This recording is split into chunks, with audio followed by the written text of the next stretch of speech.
Dis, comment on fait pour devenir riche? Il y a une scène dans ce film excellent de Paolo Sorrentino, Silvio et les autres, où on voit Silvio Berlusconi dans sa propriété en Sardaigne, en train de négocier de l'influence politique. La personne en face de lui, un élu, a besoin d'argent. Quelques millions. Pour lui, c'est beaucoup. Pour Silvio, c'est peu. Il prend sa montre, lui demande le silence pendant quelques secondes et lui dit « Tu vois, le temps que nous venons de mesurer, c'est le temps qu'il faut à mes sociétés pour facturer les millions dont tu as besoin. Considère donc que ton financement est réglé et maintenant tu peux me soutenir en politique. » C'est beau ça. Vous prenez une belle montre avec un tachymètre qui va vous permettre donc de mesurer la quantité de choses que vous pouvez faire par heure. Par exemple, le tachymètre sur une Omega Speedmaster peut vous donner votre vitesse en km/h. Vous chronométrez le temps qu'il vous a fallu pour faire 1 km en seconde et ça vous donne automatiquement le nombre de kilomètres que vous pouvez faire en 1 heure. Mais vous pouvez aussi compter par exemple des hamburgers avec ça. Vous chronométrez avec votre tachymètre combien de temps un employé prend pour faire un hamburger et ça vous donnera son nombre de burgers à l'heure. Tiens, comment devient-on riche? Le cas de McDonald's. McDonald's, vous savez, ce n'est pas du tout une chaîne de restaurants. Oui, aux États-Unis, on appelle ça restaurant. C'est une régie immobilière. McDonald's est littéralement un propriétaire foncier qui apprend à ses locataires comment payer leur loyer. McDonald's détient le foncier, fait payer un loyer aux locataires de ses restaurants, à ceux qui les exploitent, et pour ce faire, il leur apprend à faire des burgers, il leur apprend un métier très codifié, très répétable, une franchise, et de cette façon, il peut avoir des locataires très fiables qui ne font jamais défaut sur leur loyer et qui en plus sont tellement attractifs que leur seule présence va augmenter le prix du foncier autour d'eux.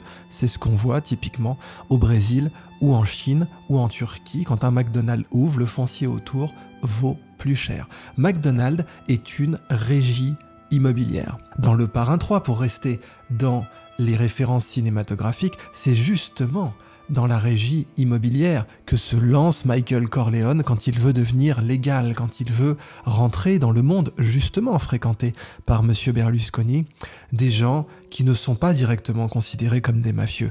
Et bien sûr, tout le sujet du film Le Parrain 3, c'est qu'en fait Michael Corleone se rend compte que ce monde des honnêtes gens, ce monde des grands propriétaires terriens est en réalité beaucoup plus mafieux, beaucoup plus agressif, beaucoup plus sale que les rues de Brooklyn auxquelles il était habitué.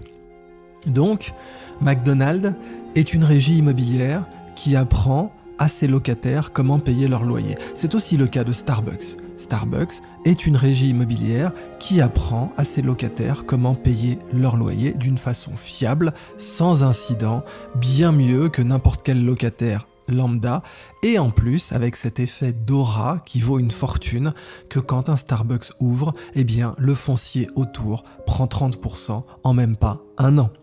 Starbucks, en plus, a l'énorme avantage d'être aussi une banque et certains banquiers ont appelé à ce que Starbucks soit régulé comme une banque parce que Starbucks a des dépôts. Les cartes cadeaux pour acheter votre café, ce sont des dépôts en liquide et qui sont en plus bien plus rentables qu'une banque puisque dans une banque, normalement, vous devez pouvoir restituer le liquide, mais dans les conditions générales d'utilisation des cartes cadeaux de Starbucks, bien entendu, à aucun moment Starbucks ne vous rembourse en cash.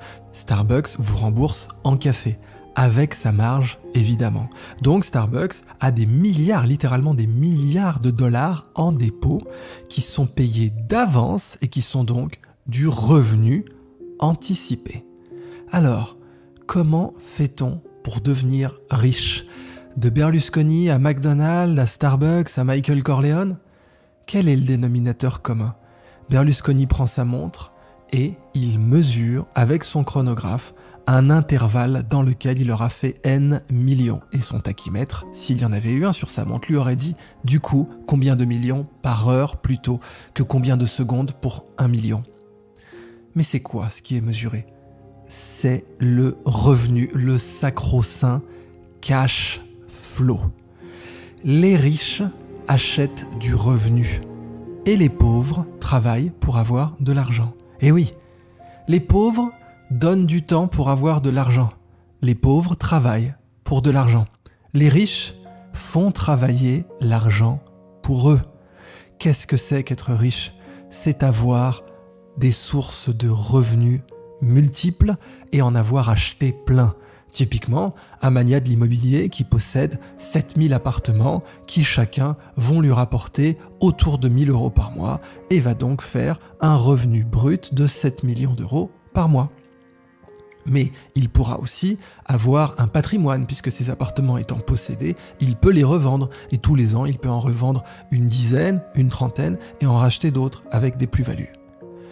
Le revenu, c'est ça qui fait la richesse. Le riche possède des gagneurs et des gagneuses. Il possède des unités de cash flow. Et comment il devient riche ? Certainement pas en payant cash, en empruntant à la banque. C'est l'histoire typique de Patrick Drahi.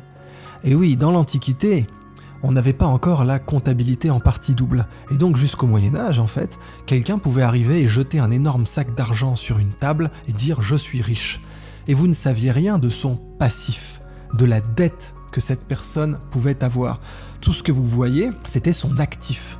Et l'actif était mis sous vos yeux, vous vous disiez « cette personne est riche ». Le cas de Patrick Drahi est marquant, parce que si on applique la comptabilité en partie double, eh bien on voit que le groupe Altis est surendetté, c'est-à-dire qu'il a beaucoup plus de dettes que de revenus, qu'il a beaucoup plus de passifs que d'actifs. Mais tant que vous avez accès au crédit par vos appuis politiques, par l'influence notamment médiatique que vous avez gagnée, eh bien les banques, d'ailleurs souvent publiques, vont continuer à vous prêter. Et elles vous prêteront d'autant plus que, en face, parce que vous avez un groupe médiatique, vous pouvez leur offrir des appuis politiques. Donc dans tous les cas, cet argent ne sera pas perdu, même s'il peut tout à fait être perdu sur le plan comptable. Au passage, s'il existe une perte, elle sera défiscalisée, bien entendu. Donc comment devient-on riche ? On s'endette pour acheter des sources de revenus. Après, il y a différentes formes de sources de revenus. Vous avez bien sûr l'immobilier, vous avez bien sûr les restaurants, surtout s'ils sont franchisés et que la source est donc reproductible à grande échelle dans le monde. Vous avez l'influence politique qui peut vous permettre d'obtenir des marchés publics ou en dernier recours de faire même du trafic d'influence. Et puis vous avez tout un tas d'autres formes, mais les plus belles justement, eh bien ce sont les dettes d'État. Et oui, détenir des appartements, c'est pour les petits joueurs de la richesse, c'est pour les gens qui sont riches, mais qui ne sont pas très influents sur le plan politique. Non, l'idéal, c'est de confisquer les richesses qui sont créées par les grands producteurs de richesse dans le monde, à savoir les peuples, les gens, les humains, les villes, les campagnes. Ça, c'est le plan génial. Comment devient-on riche dans la mafia, par exemple ? Vous êtes Lucky Luciano, vous arrivez à New York, plein d'avenir et plein d'ambition. Et vous voyez une ville qui grandit, qui produit des gratte-ciel superbes et qui a un marché aux poissons à Fulton qui génère beaucoup de cash. Et vous vous dites, pourquoi j'aurais pas ma part ? Et c'est comme ça que ça marche la mafia. La mafia arrive, se dit, il y a de la richesse qui est créée. Pourquoi j'en aurais pas ma part ? Pourquoi je ne prendrais pas 10, 15, 20, 30% de cette richesse qui est créée ? Alors elle raquette, alors elle menace, alors elle détruit, alors elle fait chanter, alors elle prête avec des taux d'intérêt absolument scandaleux de 30 à 40%, ou bien de 15% par semaine, ce qui est bien pire par an évidemment, puisque ça fait 1,15 puissance 52 à la fin de l'année. Je vous laisse calculer le résultat de cette superbe exponentielle. Alors, obtenir, séquestrer, confisquer du revenu, c'est à toutes les époques la meilleure façon de devenir et de rester riche. Vous vous interposez sur le revenu du monde. Vous vous mettez entre la création de richesse et la répartition de la richesse. Et vous prenez votre part. C'est ce que faisait la mafia, mais bon, à faible échelle. Comme je vous le disais, dans Le Parrain 3, Michael Corleone, qui représente d'ailleurs un mélange de Frank Costello et de Lucky Luciano, eh bien se rend compte que le monde des riches, avec leurs appuis politiques et leurs médailles et leurs récompenses et leur sainteté, est infiniment pire que le sien.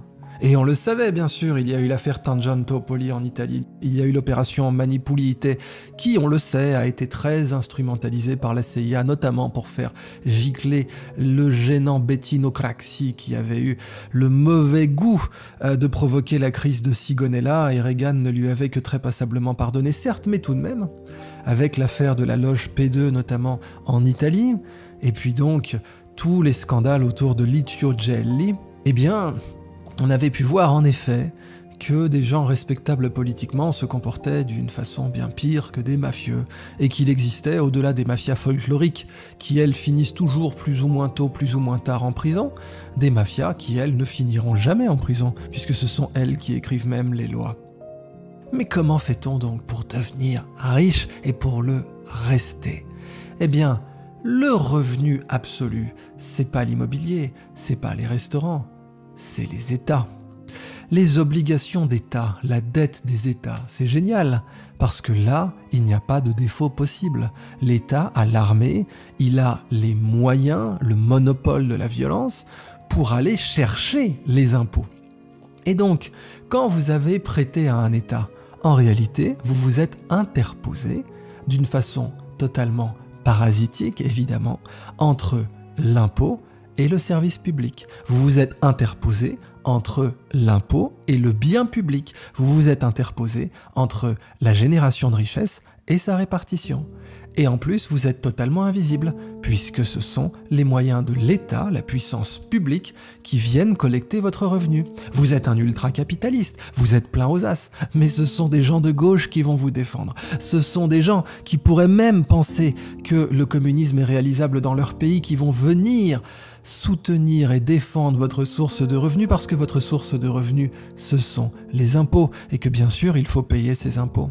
Alors vous êtes maintenant un immense mania protégé par des gens qui ont une sensibilité de gauche, entre autres, et pourtant vous avez surendetté un État et vous vous êtes interposé entre la création de richesse et sa redistribution. Vous vous êtes interposé entre l'humain et la justice et l'égalité et la fraternité. La France aujourd'hui est endettée à hauteur de 3 000 milliards d'euros. On sait que cette dette ne sera jamais remboursée, mais elle va fournir un revenu universel à vie, non pas aux gens qui en ont besoin, aux gens qui ont prêté à la France et qui ont fait en sorte que la France s'endette à outrance, totalement, pour qu'aujourd'hui, le simple budget de remboursement des intérêts de la dette, et juste des intérêts de la dette, soit supérieur au budget de l'éducation nationale en France. Si c'est pas merveilleux ça. Ah oui, ça paye beaucoup mieux que McDonald's, ça paye beaucoup mieux que Subway, ça paye beaucoup mieux que Starbucks, et beaucoup mieux que d'aller racketter le Fulton Fish Market quand vous êtes la famille Genovese. Parce que là, vraiment, votre source de revenus, ce sont les gens. Ils ne peuvent rien faire. Quelqu'un peut décider de ne pas aller au McDonald's. Quelqu'un peut décider de ne pas aller chez Starbucks ou chez Subway. Allez demander à un Français de décider d'arrêter de payer ses impôts. Il n'y aura pas moyen. Mais posez-vous la question maintenant. Est-ce que la France a des infrastructures et des services publics qui valent 3 000 milliards de dettes ? C'est ça la grande question. Est-ce que la France qui n'a pas assez de juges, qui n'a pas assez de magistrats, est-ce que la France dont les résultats dans les tests PISA pour l'éducation ne font que s'effondrer, est-ce que la France qui a dit qu'elle n'avait pas assez de lits d'hôpitaux et de lits de réanimation et que c'était spécifiquement pour cela qu'il fallait confiner toute la population, et puis la faire happer dans un maelstrom de suppression de liberté publique, au nom du fait que nous n'avions pas assez de lits d'hôpitaux? Est-ce que la France qui n'a pas assez de munitions pour son armée et dont les autoroutes sont privatisées, si c'est pas merveilleux ça? Bah oui, vous pouvez aussi prêter à l'État, gagner de l'argent comme ça, en étant un grand fonds comme BlackRock et comme Vanguard, mais en plus de ça, ce qui est superbe, c'est que les infrastructures qui ont été créées avec l'impôt que on va devoir du coup rembourser, et avec la dette qui a été prêtée, donc l'argent qui a été prêté à la France, eh bien ces infrastructures qui ont utilisé la dette pour être construites ont été privatisées entre-temps. Qui les possède? Oh, BlackRock et Vanguard au hasard. Eh bien, est-ce que la France a vraiment vu ces 3 000 milliards? Est-ce que les Français ont vraiment vu ces 3 000 milliards? La réponse est non.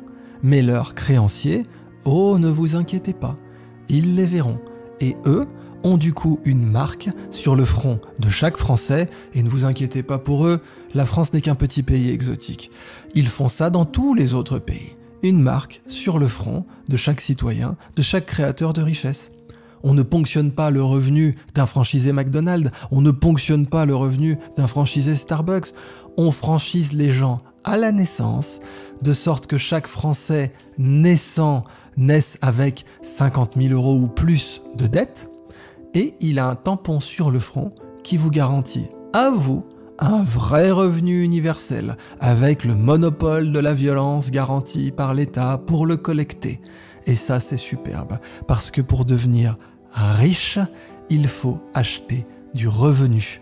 Et si vous avez accès vous-même au crédit, si vous êtes quelqu'un comme Patrick Drahi, et que vous avez en effet des banques qui vous prêtent, et que vous vous en vantez publiquement, parce que tout de même il y a de quoi rigoler quand on a 50 milliards de dettes à ce que les banques continuent à vous prêter, eh bien qu'est-ce que vous faites? Vous achetez des sources de revenus, vous acquérez des sources de revenus, et ces sources de revenus sont ce qui vous rendra riche. Vous avez la location, vous avez la restauration quand elle est franchisée et qu'elle permet d'augmenter les volumes très rapidement, et vous avez nombre de gens qui sont devenus riches comme ça dans les crêperies par exemple, ou dans les boulangeries, notamment en Asie, parce que le pain français peut se vendre comme la crêpe française d'ailleurs, avec une très jolie marge en Asie, puisque c'est un produit exotique, mais qu'au fond vous ne payez que de la farine et de l'eau fondamentalement, et un peu de main d'œuvre certes, mais bon, tout ça c'est pour les petits joueurs. Vous pouvez aussi aller racketter des marchés aux poissons, ou faire quelques fraudes financières, mais la vraie faisande,